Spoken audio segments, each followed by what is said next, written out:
안녕하세요. 변호사랑의 석종욱 변호사입니다. 오늘은 성범죄 유죄 판결이 내려지는 경우에 그에 부과돼서 덧붙여지는 성범죄 보완 처분에 대해서 설명드리도록 하겠습니다.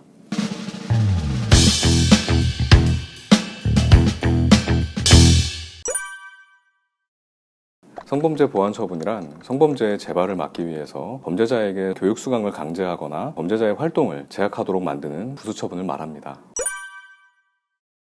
보완 처분이 내려지는 대상은 성범죄로 인해서 유죄 판결을 받거나 검찰에서 형사처벌을 받는 범죄자들에게 해당이 됩니다.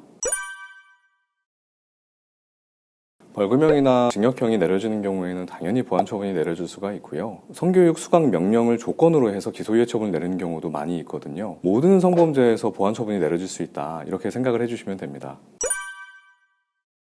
성범죄로 보완 처분을 부수적으로 받게 되는 경우에는 이쪽에서 보시는 것처럼 크게 5가지 종류의 보완 처분이 내려질 수가 있습니다. 최근에는 성범죄에 대한 처벌을 강화하고 또 재발을 방지하기 위한 차원에서 여러 가지의 부수 처분을 규정하게 되었는데요. 상세하게 좀 알아보도록 하겠습니다. 첫 번째로 신상정보 등록 처분입니다. 성범죄 판결이나 처분이 확정된 자에 대해서 신상정보를 등록하도록 강제하는 제도인데요. 기본적으로 주거지나 차량에 관한 정보, 직업, 머그샷이라고 하죠. 그런 정보들이 수록되게 됩니다. 신상정보는 범죄의 경중에 따라서 최소 10년에서 30년까지 등록을 강제하도록 하고 있습니다.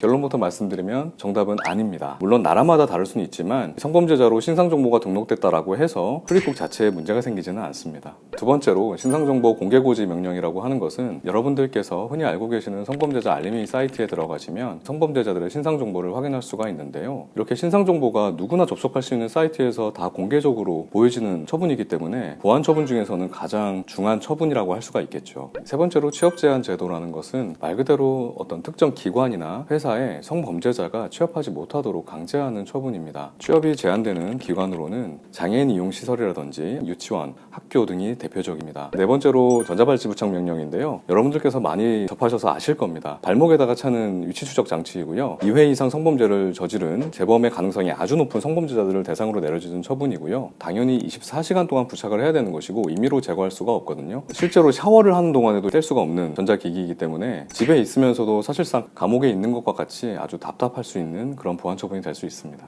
마지막으로 성교육 수강 명령인데요. 성범죄 예방 교육을 강제로 수강하도록 만드는 보완 처분입니다. 보완 처분은 500시간을 한도로 해서 최소 20시간에서 보통 80시간 정도가 통상적으로 많이 이루어지고 있고요. 범죄의 경우가 아주 중한 경우에는 120시간 이렇게 처분하는 경우도 있거든요. 제가 이렇게 말씀드린 5가지 보완 처분 이외에도요, 부수적인 보완 처분들이 있을 수 있는데 특정 국가에 입국이 되지 않도록 하기 위해서 비자 발급을 거부하는 경우가 있고 보호관찰이라고 하는 부수 처분도 따르기도 합니다.